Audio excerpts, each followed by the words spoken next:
Gugatan perdata senilai Rp125 triliun yang diajukan Subhan terhadap Wakil Presiden, Wapres, Gibran Rakabuming Raka akan berlanjut ke sidang pokok perkara. Hal ini setelah gagal tercapainya perdamaian dalam tahap mediasi. Hari ini belum tercapai kesepakatan damai. Kalau perkara perdata, kesepakatan itu bisa diambil sampai pokok perkara berakhir. Jadi selanjutnya kita akan sidang menunggu panggilan resmi pengadilan, ujar Subhan selaku penggugat di Pengadilan Negeri Jakarta Pusat, Senin, 13 Oktober 2025. Menurut Subhan, dalam mediasi itu Gibran yang diwakili kuasa hukumnya menolak untuk memenuhi 2 persyaratan yang diminta dirinya. Hal itu berkaitan dengan penyampaian permintaan maaf sekaligus mundur dari jabatan sebagai wakil presiden. Saya mensyaratkan 2 hal, minta maaf dan mundur dari jabatannya masing-masing. Tapi itu nggak bisa dipenuhi, ujar dia. Dengan tidak terpenuhinya kesepakatan di mediasi, Subhan menyebut perkara ini akan dilanjutkan hingga ke tahap pembuktian. Meski masuk pokok perkara, Subhan menyebut kesepakatan damai para pihak bisa tetap tercapai sebelum hakim membacakan putusan.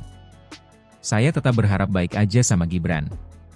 Saya berharap aja, mudah-mudahan dalam waktu perjalanan ini ada yang menghubungi saya dan tetap cari jalan yang terbaik, ucap Subhan. Sebagai informasi, gugatan perkara perdata ini diajukan oleh Subhan selaku penggugat yang mempersoalkan syarat ijazah Gibran saat mencalonkan diri sebagai calon wakil presiden, Cawapres. Menurutnya, ijazah Gibran dari luar negeri tidak memenuhi persyaratan sebagai Cawapres. Dia menyoroti aturan persyaratan peserta Pilpres dalam UU Nomor 7 Tahun 2017 tentang Pemilihan Umum, Pasal 169 huruf 1, Jo PKPU Nomor 19 Tahun 2023 tentang pencalonan peserta pemilihan umum presiden dan wakil presiden pasal 13 huruf R. Dalam pasal 13 huruf R, dijelaskan bahwa syarat menjadi peserta Pilpres adalah berpendidikan paling rendah tamat sekolah menengah atas, madrasah aliyah, sekolah menengah kejuruan, madrasah aliyah kejuruan, atau sekolah lain yang sederajat. Dengan landasan pasal tersebut, penggugat merasa Gibran tidak memiliki bukti ijazah SMA yang dipersyaratkan sebagai Cawapres. Berikut petitum lengkap dalam gugatan yang dimaksud. 1. Mengabulkan gugatan dari penggugat untuk seluruhnya. 2. Menyatakan tergugat I dan tergugat II bersama-sama telah melakukan perbuatan melawan hukum. 3. Menyatakan tergugat I tidak sah menjadi Wakil Presiden Republik Indonesia periode 2024 hingga 2029.